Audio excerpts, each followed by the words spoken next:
Olympia Fitness sem svona, stærsti flokkurinn en hann jafnframt svona skornastur. Hvað ertu búin að vera að kötta lengi fyrir svona mót? Við erum búin að vera að taka alveg 14 vikur í þetta. Ég er bara svöng að hugsa það. Nú líkamsfitan mín örugglega eitthvað í kringum 95% eitthvað svoleiðis. Hvað heldur að myndi taka mig langan tíma að komast í jafn gott form og þú ert í? Hvað ertu búin að borða marga kjúklingabringur? Ói, bara það. Þið eruð í svona mjög litlum bíkiníum, þannig að þið þurfum kannski að, vaksa okkur öll hárin. Já, við gerum það fyrir mót. Það er allt tekið af. Maður svona klappa sér eftir þetta. Bara höndunum allt líka? Já, hendurnar og allt. Einu hárin sem eftir á hausnum á þér. Langar ekki að pröfa þetta? Nei! Er þetta ekki óþægilegt? Jú, þetta svona. Þetta rassinn sko. Ó! Nú snúið við.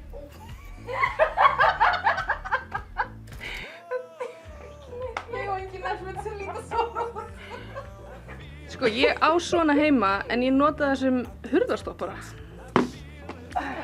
En hvað það fyrsta sem þú borðar þegar þú ert komin niður á sviðinu eftir svona keppni? Núna fekk ég mér hamborgara.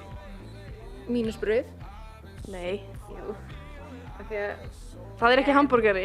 Sko, í gær þá borðaði ég lasagna í hádeginu og næstu í heila Dominos pítsu í kvöldmat. Hefur þú einhvern tímann gert það? Já, já. Brungan og tanið er mikilvægur hluti af þessu, hef ég heyrt. Getur sagt mér af hverju? Við erum að dýfka í rauninni allan skurðinn og íkja allar línur. Get ég fengið bara svona dexta litinn sem þið eru með? Já. Já. Ég myndi segja að þetta gengið nokkuð vel. Ég er allavega elgtönuð. Krakkar.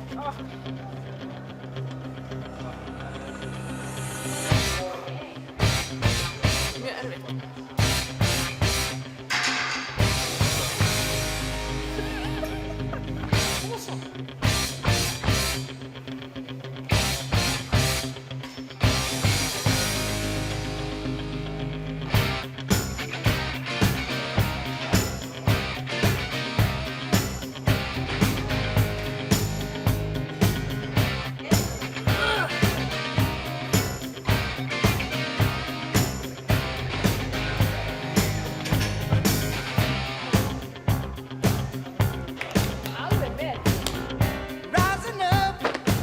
Herra, getur við látið skrifa þetta bara alltaf á RÚV?